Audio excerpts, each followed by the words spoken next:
Hey writers, today we are going to explore animals through research sources and look at how to take information as a review to paraphrase for your writing. So paraphrasing means to restate someone else's ideas in your own words and taking what someone else has written and putting it in your own words. If we don't do this, then we're plagiarizing, which is not something that we can do.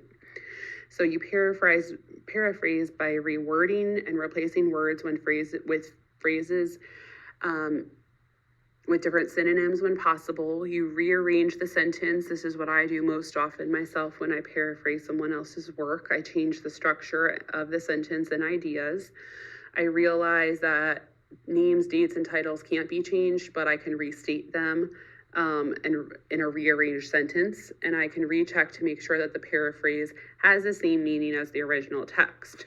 So we looked at this paraphrase example the other day, and I want you to see how like 8.5 square miles is right here. And then it's also in the paraphrase text because that is very specific information that cannot be restated in a different way.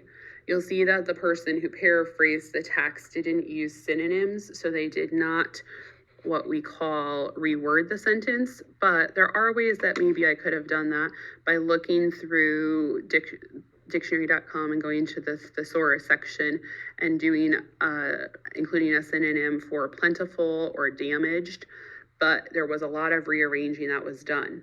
So on the left it says at just 8.5 square miles, the Pacific island country of Nauru is one of the smallest countries in the world. The island was once rich in phosphate, but most of the resource has been mined, leaving damage to the environment behind. Nauru has a population of about 10,000 people. The paraphrase text then starts out with the topic, Nauru, that it's a Pacific island country. That was restated right from the original text. That is only 8.5 square miles in area. It is one of the smallest countries on the planet. Only about 10,000 people live there. Nauru has mined its once plentiful supply of phosphate. This has damaged the environment on the island. So like I said, there was a lot of rearranging that was done, not a lot of rewording, but I could have maybe done that by replacing plentiful or damaged, but I wouldn't replace a word like phosphate or 10,000 people or 8.5 square miles, or even that it's a Pacific island country. I could maybe put nation instead of country if I wanted to. But you have to be able to read what you have and make sure that you are not copying the words of the author so that it becomes an issue with plagiarism. So I'm going to show you what you're going to do. You should see that you have a new grammar paper on the counter. You're actually going to start with that after you're done listening to these instructions. Then you're going to look at your research notes and you're going to, for the 4 sources that you've been working on for the past week, evaluate where you stand, and you're going to make sure that you're done with your research from the 4 sources you think are the ones that you wanted to use most of all.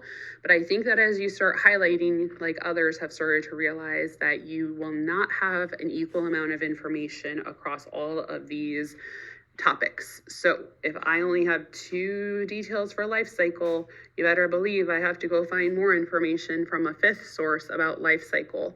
But if I have 6 details for habitat, I can probably make do with that and just make sure that later on, if I need some more information, that I can go and research some more later. But what do I do when I get to having only 2 facts and I feel like I've looked at all of the source opportunities from EPIC and from the website links we put on the Writing Canvas page? Then you can go to Google. So my example animal is rhino. So I'm going to put that life cycle of a rhino in my search, and it's going to cut off a little bit because of my screen. This is not where I take my information from. Google is never a resource, it's a search engine. But I can click on the Denver Zoo website, and when I see that it's a zoo, I know that it's an organization, so it's not .com, it's .org, so it's pretty reliable. But then I start looking at the information, and it could give me some more information about the life cycle, but I'm gonna go to another website and not just start with the one that Google suggested. So if I go to the Savo Trust website, this website is going to provide me with a lot more information, and it even talks about conservation challenges, which might give me an additional problem that my animal, the rhino, faces. So right here, it tells what the Tsavo Trust does, maybe as a solution to the conservation challenges. So that can give me information beyond what I was even expecting. This looks like it has a little bit more information about the life cycle of a rhino than the Denver Zoo website. So I'm going to focus on the life cycle for just this website, and I should have what I need after I look on this website. If you are going to, I'm going to go down to the blue section right here, and it says compare and contrast a different species of your animal or a similar animal. So I might decide to compare a rhino to a bison because they're pretty big animals and they may have some similarities and differences, but I have not done any research about bison. So I need to go onto Epic, use the website links first from the Canvas writing page to see what can I find out about bison, and that probably is going to be my sixth source. And I'm really looking for maybe a little bit of information that I can compare from each of these areas based on what the one source provides me with. So I want to use a broader resource like that Denver Zoo website I showed you, where it has a lot of headings about a lot of different parts of that animal. So you are first going to finish your research, then color code using this information, and you can leave it up on your screen after you finish this video. After that, you're going to work on taking any more research notes from a fifth or sixth resource. You really shouldn't need more than 6 resources. And then after that, you're going to be paraphrasing in your writer's notebook by remembering the different ways of how to paraphrase. So you'll want to find how all of your information from the different sources where you color coded it, you're probably going to want to start to put that information together and start to take notes like you saw how I did about the country of Nauru.